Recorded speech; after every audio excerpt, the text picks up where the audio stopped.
welcome to another edition of Two Steps Ahead podcast, encouraging you to take your passion, make it happen, let yourself be great. I'm Sonny, and I'm coming up on the show. We're going to talk about a topic that is extremely important, probably one of the most important topics that someone could talk about, and that is fatherhood. What is it? How significant or important is it? And what can we do to become better fathers? And really, when it comes down to it, there's some maybe 4 points or broad areas to cover when it comes to fatherhood. 1 is presence, being there. 2 is purpose.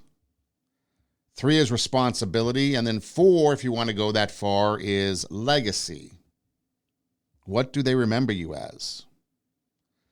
It's one of those subjects that everyone has an opinion on. It's probably extremely emotional for a lot of people. When you say the word father, you think of perhaps strength, protection, maybe laughter, wisdom, security.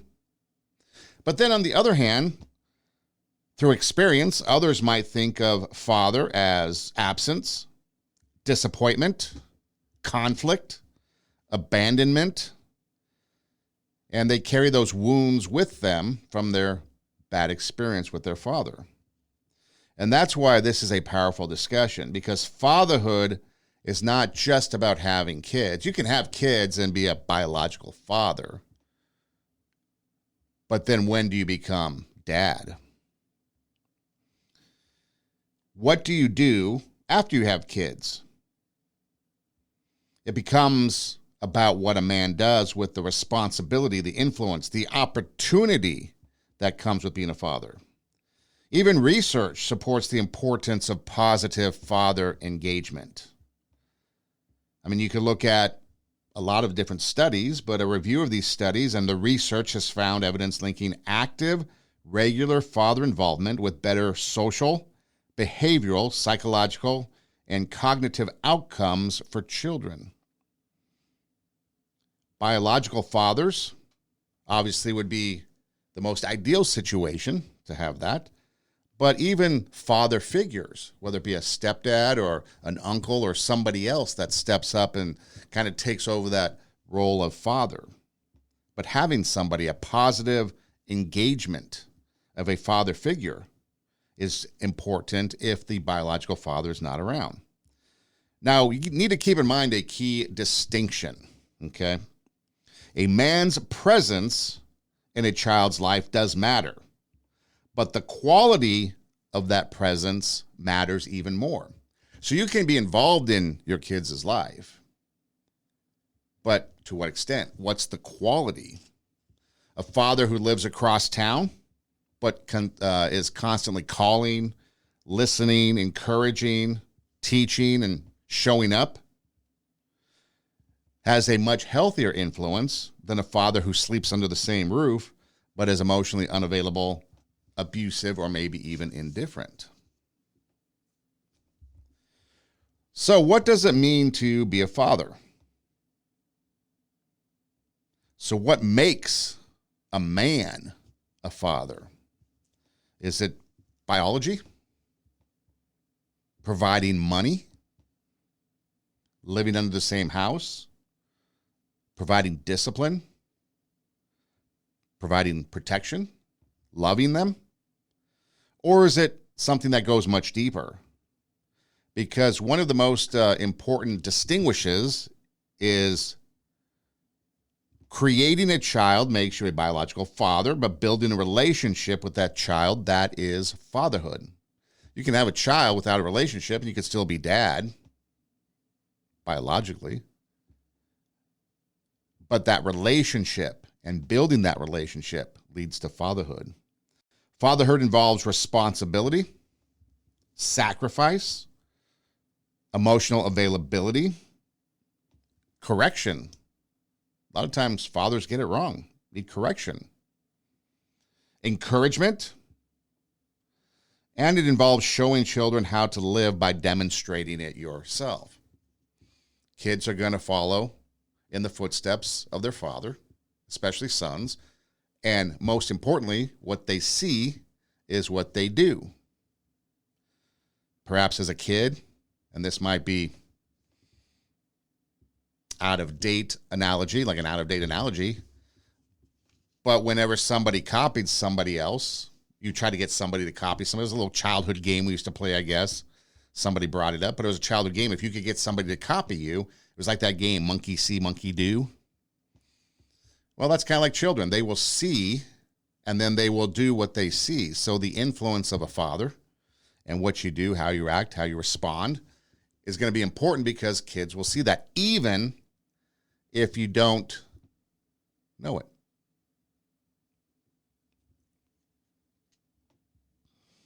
So here's something to think about to kind of sum up what I just said. Children don't simply listen to their fathers, they study them. They're watching, they're observing. They watch how dads treat moms, how dads treat strangers, how they respond to anger, how they respond when they lose, how they handle money, how they talk about other people, how fathers keep their promises, whether they work hard or not, whether they admit mistakes that they've made, whether they apologize, and most importantly, whether fathers live according to the principles they claim to believe in. So your children may forget many of the lectures that you have given them over the years, but they're unlikely to forget your example. So are you leading by example? If your children copied the way you currently live, would you be proud of the adults they became? And that gets to the heart of fatherhood. So ask yourself, if your children copied the way you're currently living, would you be proud of the adults they became? If you can answer yes to that question, if you answer no to that question, perhaps then you need to rethink some things. So when it comes to fatherhood, it's more than providing just money. We think that, a father provides, right? A lot of times dads will work, fathers will work long hours, providing the money. We see it in movies, we see it in music, but I've given you everything you've asked for. All I want to do is provide for you. And what's the response? The response is never about things. I don't want all these things. I want you. That's the same with kids. Father, I want you.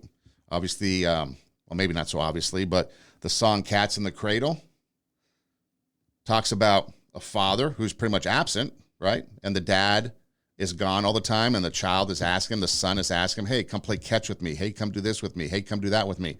And dad's like, later, later, later. And then later in life, when the son has grown up and has a family of his own, the father calls and says, hey, maybe we could do this, maybe we could do that. And the son's like, later, I'm busy, later, I'm busy. And basically the son became what the father was, and the father now realizes the mistake that he made. But the son learned by example. The dad was always busy, no time to play catch. The dad was always busy, no time for the son. We'll get together later. We'll get together later. And the lyric actually goes, we'll get together then, sometime in the future. But it never happens. So it's more than providing money.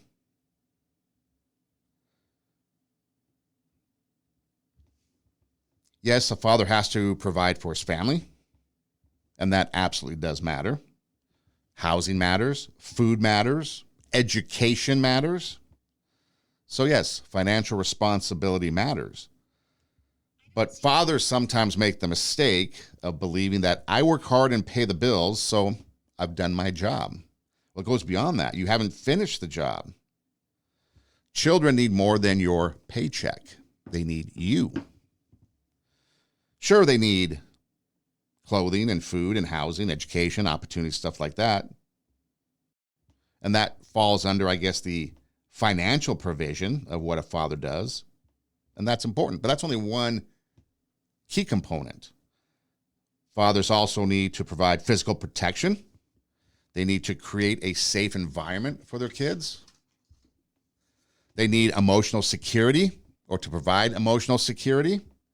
Your child should know that you, as the father, loves them even when they fail. Or maybe more specifically, the child could say, my father loves me even when I fail. Wisdom, helping children understand consequences and make decisions. Are you providing wisdom for those good consequences, those good decisions? Are you providing encouragement to your kids?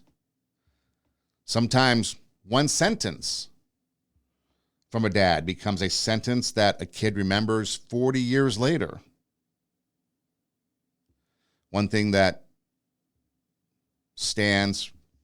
really stands the test of time up until maybe Generation X is a place for everything and everything in its place. Be organized. I don't know if you've heard that or if you're familiar with that, but that was something that we were taught. A place for everything and everything in its place. Be organized. I don't hear that sentence or that statement anymore. And that's not neither here nor there, but that's just an example of something that I remember from years ago. A place for everything, everything in its place. Do I always abide by that? Of course not. But I remember it, and you can try to implement those things. And there's probably others. But one sentence of encouragement. You can do this. I'm proud of you. I believe in you. I've got your back. Those type of things can go a long way. As a father, do you provide discipline? Not humiliation, not intimidation, not uncontrolled anger, but healthy discipline.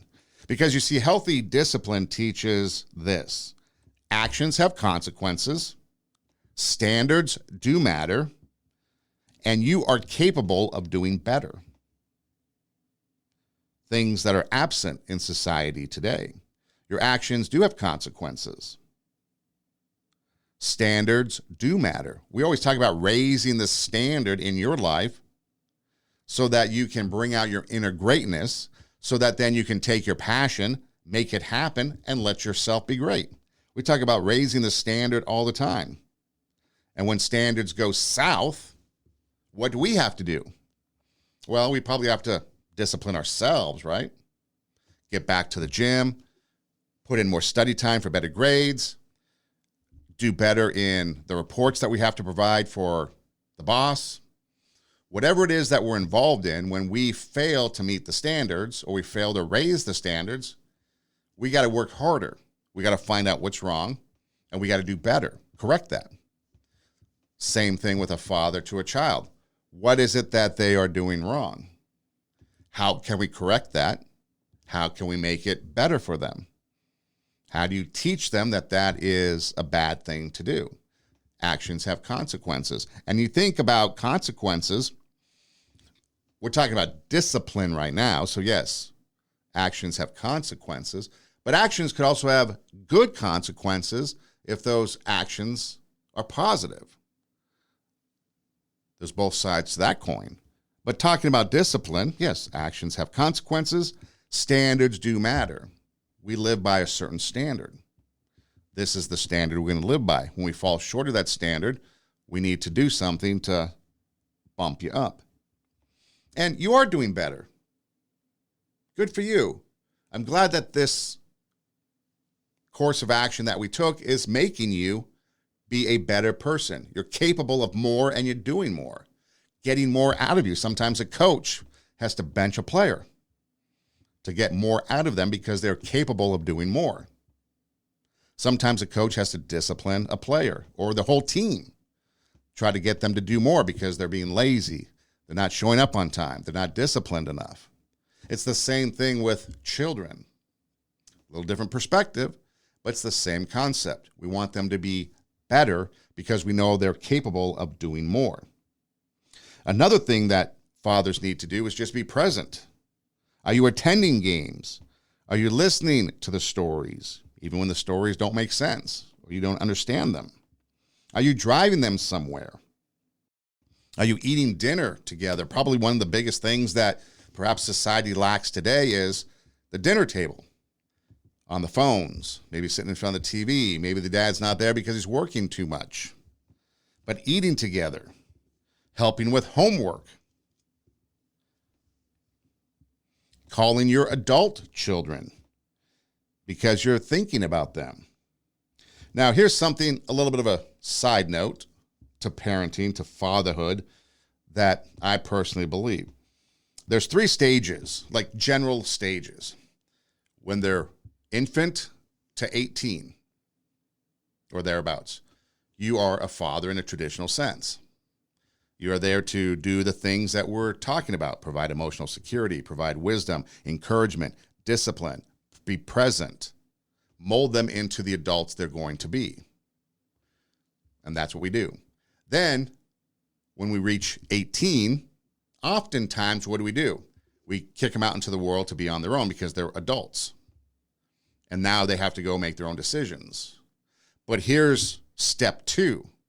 It's almost as if we start over back to the not infant stage of life, but the infant stage of adulthood.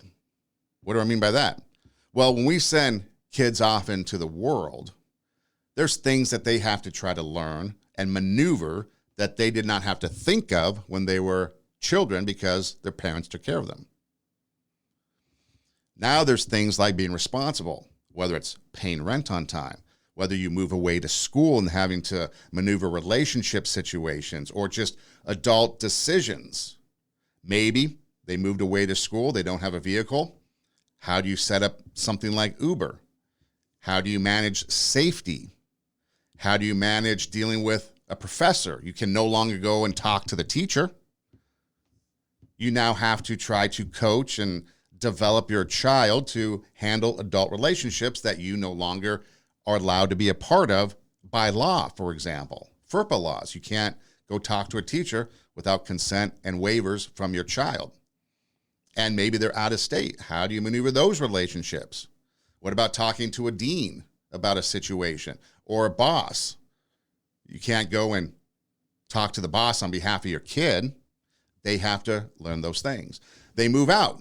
What about managing a household, paying rent, managing a budget, trying to figure out why or why not whatever cable or internet system works or doesn't work? What do they do when the lights go out? What do they do when there's car problems? And maybe they live in another state. See, there's a lot of things that adults, when we become 18, 19, we move into the adult world, we have to figure out. And if you had good parents, they were there to help you. If you had bad parents, you figured it out on your own. But there's still an infancy of adulthood that kicks in at that age. And so as a parent, as a father, you need to be there to help them. The old help you change a tire, learn to change a tire mentality. Teach them how to be an adult, because age doesn't make them an adult. Just like biology doesn't make you a father. Sure, biologically you're a dad, but you're not father into fatherhood. Just like 18 doesn't make you an adult in adulthood. It just makes you adult by legality. They need to be trained and taught. And that's step 2. And then the third step becomes when they're adults and they have families. How do you guide them through them being parents? And there's 3 different stages. And so stage 1, they're in your care and you have to take care of them. Stage 2 is from 18 or whenever they become the adult to the time they have their own family. And then when they have their family, there's 3 different stages. And as a father, being involved in all those stages is important. The extent and level of involvement may vary. I know a lot of times when a daughter has a child for the first time, their own child, they're clinging probably to their mom, if they had a good mom, for advice, for counsel, for all different kinds of things. Asking questions. What does this mean? What does that mean? Same thing with dads. You got to be there to help them along the way. And especially if they have a son, if you have a son, and they have a son, your grandson, help them and mentor them so that they can become a good father. And then now we are repeating the process. Now we have raised the standard of fatherhood because I did my job, although not perfectly. I did the best of my abilities to do these things that we're talking about. And then from there, I instilled those in my son, mentoring him. He instills them in his son. And now we're building generations of good fathers. But even so again, calling your adult children, just because they are adults doesn't mean that you no longer are involved in their life. Call them. If you want some expert opinion on this, I guess the CDC and their guidelines for fathers of teenagers specifically, okay? So now we're dealing with that teen life. Emphasize knowing what's happening in your children's lives, spending time together, listening, talking regularly, establishing expectations, modeling healthy behavior, and building emotional closeness is important. And that's just CDC. Now, I put that in there so you can have an example of an entity where people look to as authorities on these type of things. Maybe not the ultimate authority, but I guess people respect the CDC and some of the things they say, just as if it was the Journal of Medicine or perhaps other entities. But even them, talking about how, and you can remove the word teenager, how emphasizing knowing what's happening in your kids' lives, spending time with them, listening, talking regularly, establishing those expectations, modeling healthy behavior, and building emotional closeness. Maybe you see videos on social media, the dog I thought I was getting, it's some ferocious, fearless dog that's out there doing these great tricks compared to the dog I got, and it's like some lazy thing on the couch, maybe, in some awkward position or being chased around the room by the Roomba or something, okay? That's what life is like a lot.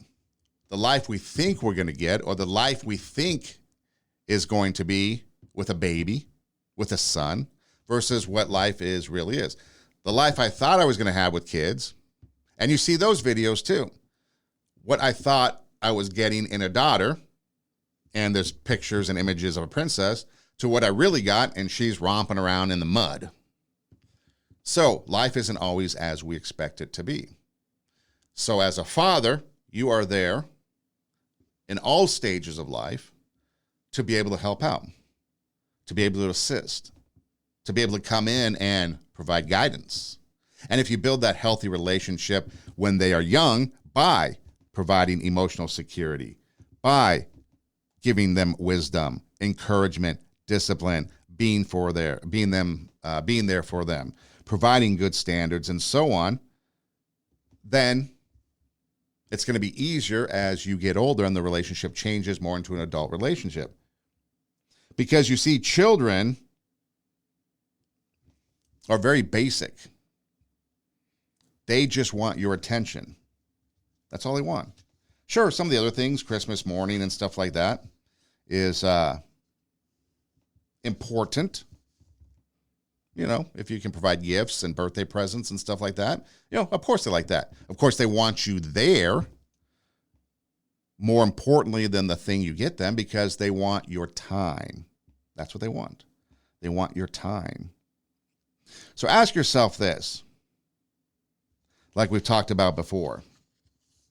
Again, if your children copied the way you currently live, would you be proud of the adults they became? And then that becomes important because that will be a reflection on the job you did as a father. This may come up again a little bit later, but when we talk about your attention, father's attention, kids want their father's attention. Think about all those times that a kid's out in the backyard, the beach, the park, whatever, saying, hey, look at me, look what I'm doing. Look at me, look at me, look what I'm doing. Watch this, watch me do this. All they want is your attention, your time, your presence. So again, another analogy of time, your time spending with them is probably the most important thing next to discipline and making sure that they are becoming the capable people that they are meant to be. So what do children need from their fathers? And here it starts off. 7 quick things that children need from their father. See me. Kids want their attention. Watch me. Look at this. Not just the accomplishments specifically, but maybe their progress. They're riding a bike. They had the training wheels. Now there's no training wheels. Dad, look at me. Look at me. And there you go. The accomplishment. So you don't want to, as a father, you don't want to be just excited about the outcome, but about the progress. So instead of just being excited when a kid scores a touchdown or earns a high marks on school grades, and be like, hey, I'm proud of you for those accomplishments. But what about finding out more about what they're interested in? What worries them? What excites them? How are things with their friends? What they dream about? Know more about them. See them for who they are beyond their accomplishments. Hear them. See me. Hear me. Step 2. Sometimes fathers, we like to become problem solvers, right? Yeah, I'm going to solve the problem. A friend might say, or a child might say, I'm having trouble with a friend. Well, here's what you need to do. Well, perhaps instead in that moment, it's tell me what happened. Because all they want is for you to hear them in that moment. Listen before fixing. Experts advise fathers not to overreact when teens disclose personal information, and to communicate that their opinions are valued even when the father and the son or child disagree. So there could be times, I know a lot of times fashion, tattoos, who you're dating, things like that could be a disagreement between a father and a son, father and a daughter, parent and a child. And sometimes we just have to listen and talk and not just lay down the law. Maybe go back to standards matter. Hear them, listen to what they have to say, validate that, and then talk about the standards. So children actually needing from their fathers, see me, hear me, accept me. Now, it doesn't mean approving every decision. It means our disagreements will not make me stop loving you. You can have disagreements on things, but that's not going to make you stop loving them, and they need to know that. Teach me. See me, hear me, accept me. Teach me. Children need instruction, responsibility, instruction about relationships, work, money, faith, integrity, boundaries, sexuality, failure, perseverance, decision-making.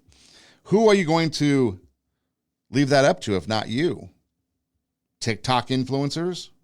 YouTube? Celebrities?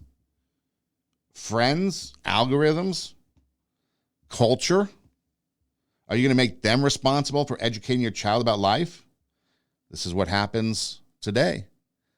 A lot of people today are being influenced by what they see on social media. And a lot of on social media, what we see is false, fake, lies, misrepresentations, whether purposeful or unintentional. I mean, just the mere fact that a lot of women on there use filters to make themselves look better. Now, technically speaking, that could be seen as deception. Now, I know appearances are everything, so they do it to make themselves look better, and their intent isn't to deceive. They're not catfishing people. Maybe they are, but not intent. But yes, what we see on there is absolutely fake a lot of the times. So you teach them as a father. Teach them about responsibility. Teach them about relationships, about work ethic, how to handle money, faith, have integrity. Do what you say what you do, have boundaries. It's the sexuality. That's the biggest part that I think society teaches young kids about. I mean, we see it all the time. We have debates, right? about LGBT, transgender ideology, about giving hormones and surgeries and things to young kids because apparently the kid feels that way? Well, it's time for fathers to step up. It's time for fathers to say no more. Not with my child. You might not have any say over that child, but not my child. Time to take a stand. Teach them about overcoming failure and how they can get better because of it and make good decisions. Correct me is another one kids want from their parents, from their fathers especially. Children need boundaries. Love without boundaries can become permissiveness. Boundaries without love becomes authoritarian. So you're going to combine as a healthy father and having healthy fatherhood skills, you're going to combine love with truth, with consequences, and with grace. You're going to love them. You're going to give them the truth in love. You're going to remind them that the consequences of the behavior is done in love. And you're going to provide grace in love. And so if you combine those things, then you do have a healthy fatherhood going on. Kids want to protect me. Physical protection, emotional protection. Fathers should help children recognize how people manipulate them. Manipulation. Dangerous relationships. Protect them about peer pressure, drugs, abuse, financial exploitation, online dangers. Fathers need to be protecting and then also teaching their kids how to protect themselves also from these things because we can't always be there when they're on their phone. But kids want to be protected. They want to feel protected. And part of that protection comes from the physical component, keeping them safe, knowing that you are going to protect them from the boogeyman, from the bad man under the bed or the monster under the bed or that thing in the closet, right? And then it becomes less fantasized boogeyman to the real boogeyman, the real bad guys out there. They want protection. Fathers give it to them, but then train them and teach them and have them raise their standards so they can get beyond that. And then finally, believe in me. So kids want from their fathers, see me, hear me, accept me, teach me, correct me, protect me, and believe in me. And believe in me is probably the biggest one. I see something in you you do not see yourself yet. I know you can do it. I believe in you. Go do it. And you as the father become the voice of that belief. Maybe they don't believe in themselves. You're teaching, again, someone to ride a bike. I can't do this. Ride a skateboard. I can't do this. Or hit a ball. Make a basket. Whatever it is. I can't do this. Yes, you can. Yes, you can. Eventually they do it. I can't swim. I can't jump off the diving board. Yes, you can. Yes, you can. I'm right here to catch you. I'm right here to catch you. I believe in you. And then once they do it, they're going to do it over and over and over again. But it's because you had the belief in them. You saw something in them that they did not see in themselves. And you believed that they were capable of becoming something better than what they were. You raised the standard in their lives. You can jump off that diving board.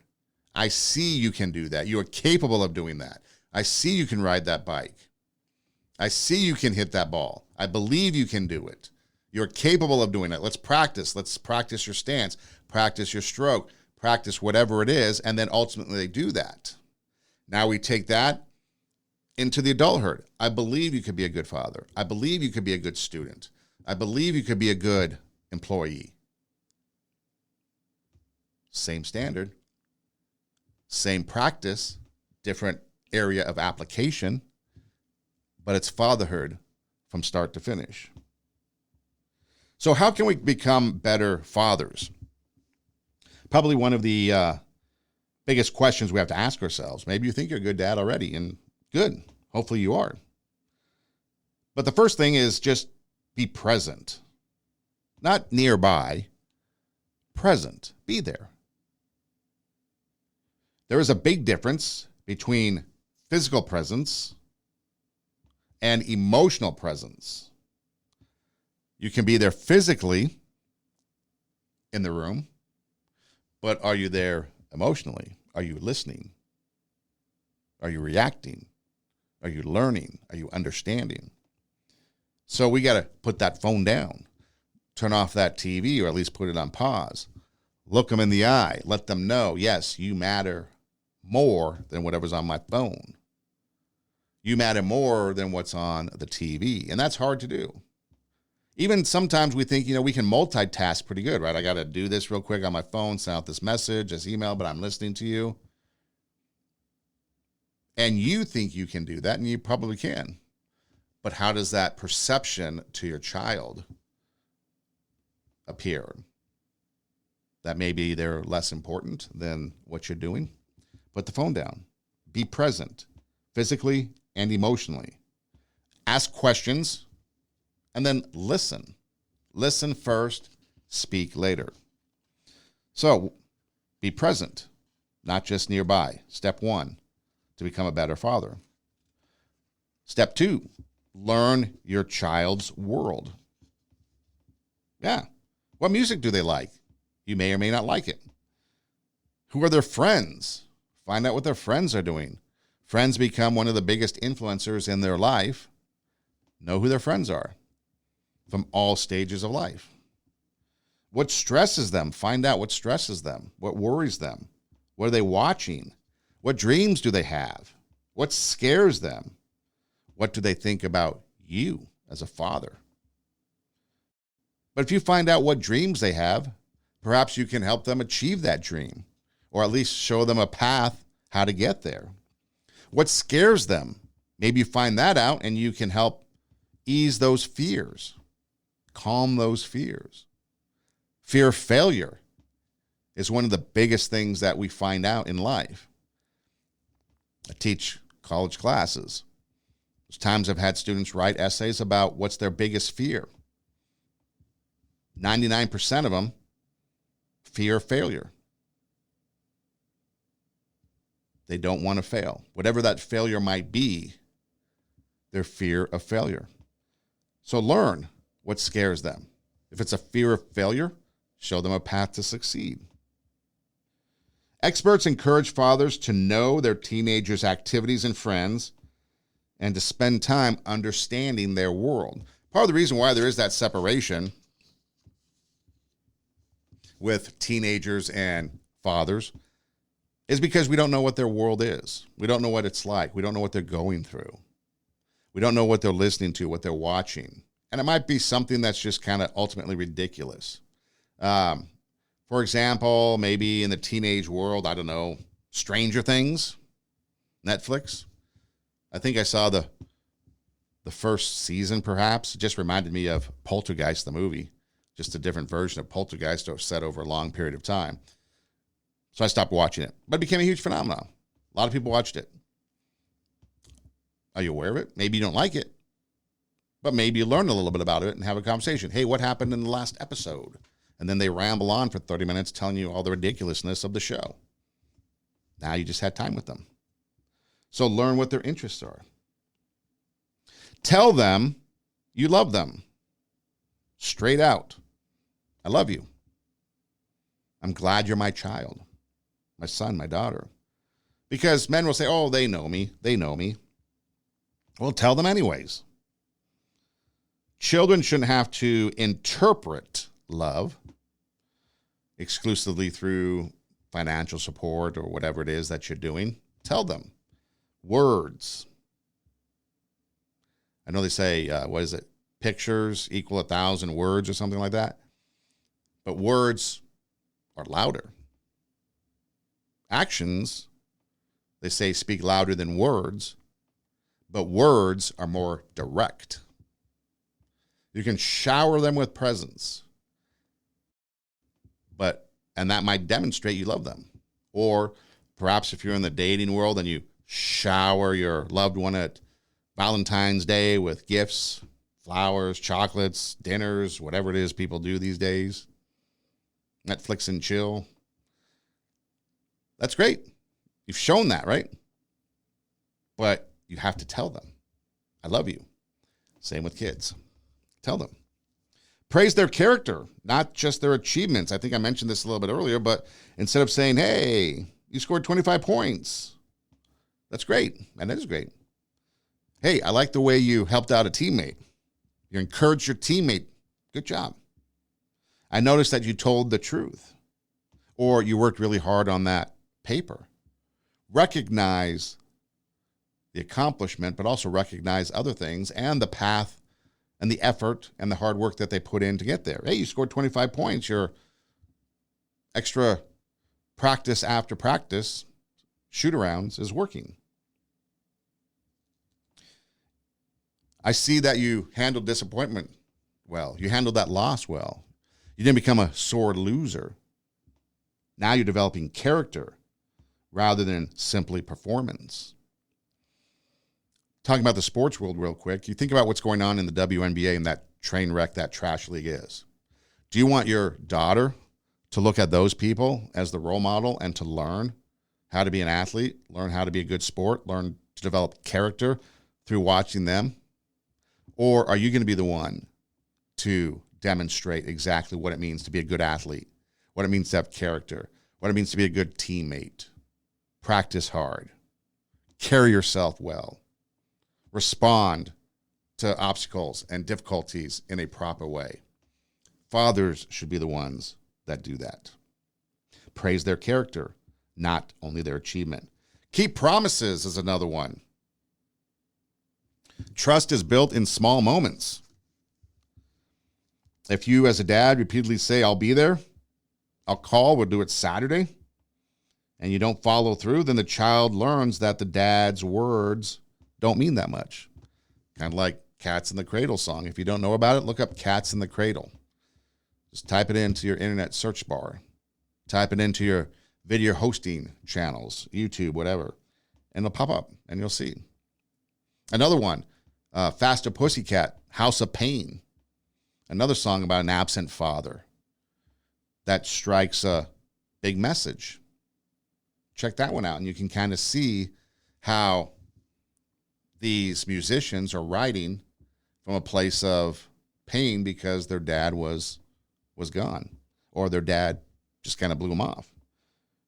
But keep promises. I'll be there. Be there. I'll call. We'll do it Saturday. Do it Saturday. Because if you don't follow through, your kid's going to learn that dad's words don't mean much. And don't just casually promise either. If you can't be there, be honest. You know, I'd love to be there, but I really just can't. I've got a business trip. I'm going to be out of town. I've got this going on. So be honest with them. I can't be there, but you know what? I'm still rooting for you. We will do it another time when I'm available. Or maybe I can't be there, but call me after the game, or call me after the event is over. Or nowadays with technology, you know what? I can't be there, but mom will have FaceTime up and I'll try to take a listen, try to take a watch. In some way, I'll be there. But again, if you can't, let them know. Be honest with them. To be a better father, control your anger.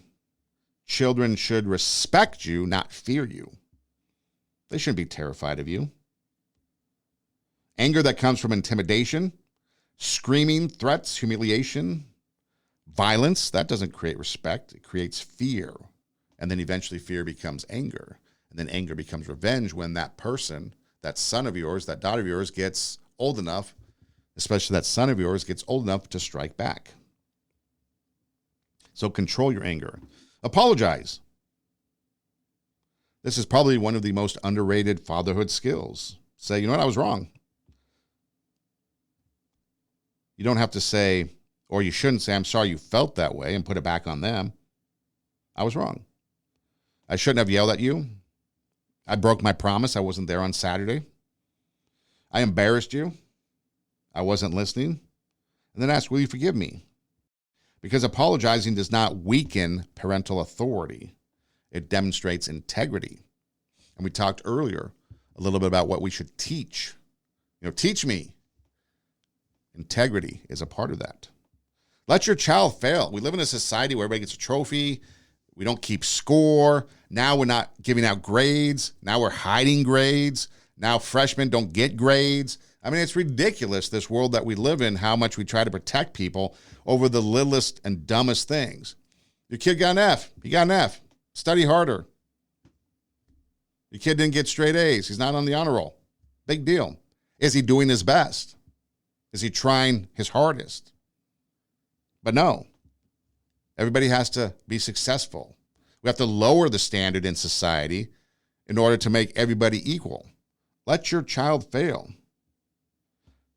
You don't have to remove every obstacle, but you can stand there right next to them and say, I will help you get back up. I will help you overcome this. I'll help you learn how to next time avoid this. There will be other obstacles that come your way. There will be other times you fail, but we'll ride this journey together. And sometimes I'm going to let you fail. Other times you might want to step in. Just depends. You got to play it by ear, not a one-size-fits-all thing. But it's okay because failure teaches responsibility, resilience, problem solving, humility, and perseverance. Well, you lost the game. You went 0 for 4 with 4 strikeouts. Well, maybe we should go to the batting cages more, or go to the park and practice our hitting more, or get a tee and a net in the backyard. Well, your grades went down. You were out on a Friday night, Saturday night. You knew a big test was coming next week, and you went to hang out with your friends, and you failed. Well, you know what? Now you need to study more. I noticed that your gas, I had to move your car so that I could put the trash cans out, whatever. I noticed you're low on gas. You should fill up. Instead of taking it to the gas station, filling up yourself, hey, you need to fill up your car. Well, they don't. They run out of gas. But they don't do that ever again. Lesson learned. So again, sometimes we have to let them fail because we learn more from losing, or we learn more from failures because it can teach us things. Responsibility, resilience, problem solving, humility, and perseverance. We can discipline with dignity to become better fathers. Correct behavior without attacking the identity. Don't say you're stupid, you're worthless, you're lazy. The beginning of that Twisted Sister song, we're not going to take it. You're worthless, you're weak. What you going to do with your life? No. Well, you know what? That was irresponsible. Now we're going to deal with it. You know better. Now there's consequences. Because we talked about earlier, consequences. Actions have consequences. But now we're going to correct those actions because we're going to raise the standard in the child. Because we know they're capable of more than what they just did. You're capable more of cheating, capable more of than just cheating on a test. You're capable of more than just getting into trouble. So we're going to separate what the child did from who the child is. We're going to correct that behavior so that we can raise the standard in our child's lives so that they can become who we know they're capable of, so they can bring out their inner greatness. Take their passion, make it happen, and let themselves be great. We're going to love their mother. To become better fathers, love their mother, even if you're no longer in that relationship. If divorced or separated, don't use the child as a weapon. Don't interrogate them about the household. Don't bring them into your conflict. Don't force them to choose a side. You don't have to trash mom in front of them. And just because your relationship with their mom is ended in a romantic way, so to speak, you still have that parental relationship. And so you need to build that parental relationship.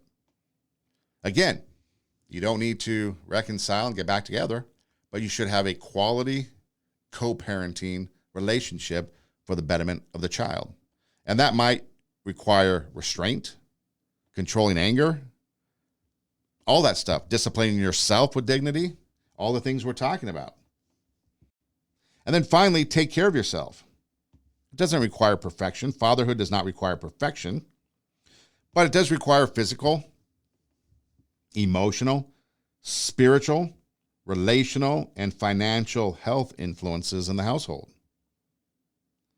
A father who constantly neglects himself may eventually have less to give everyone else. So you got to take care of yourself. Take care of yourself so you can be there for them. That's something that, we should all be thinking about in general. We all have, whether it's our own parents, maybe they're getting older, we need to take care of them. Maybe there's siblings, maybe there's friends, maybe there's significant others, maybe there's kids, other family members, people depend upon you, your boss, your employees, whatever. There's people that are going to depend on you. And so we should take care of ourselves so that we have more to give them longer. We have more to give them, and we can give that to them longer than if we don't take care of ourselves. And then finally, we can give our children memories, not just possessions, but memories. 20 years from now, your kids may not remember that Christmas present, but they remember fishing with dad, or going on a road trip, or the Saturday morning pancakes, or just throwing a football in the backyard, working on a car, going to church, to a ball game, maybe watching movies, maybe your father coming to every game, or maybe your dad coaching your teams. Because children, and maybe adults could consider this as well, but children can spell love, T-I-M-E, time. They want your time. Time equals love. So maybe as an adult, when you think about that, you think about love. Maybe love and time go together, hand in hand. Like peanut butter and jelly, like chocolate and vanilla. Hand in hand, time and love, because that's what they want. And that's what you can give them. Now, what if there's some father wounds, like maybe you didn't have a good relationship with your father. Maybe he left. Maybe he was an alcoholic. Maybe he was abusive. Maybe he constantly criticized. And maybe you tell yourself, I'm not going to be my father. I'm going to be someone different. Well, that would be great. You can. But don't live that relationship in your children. Don't live that relationship and rehash that in your life with your kids. Because you have to ask yourself,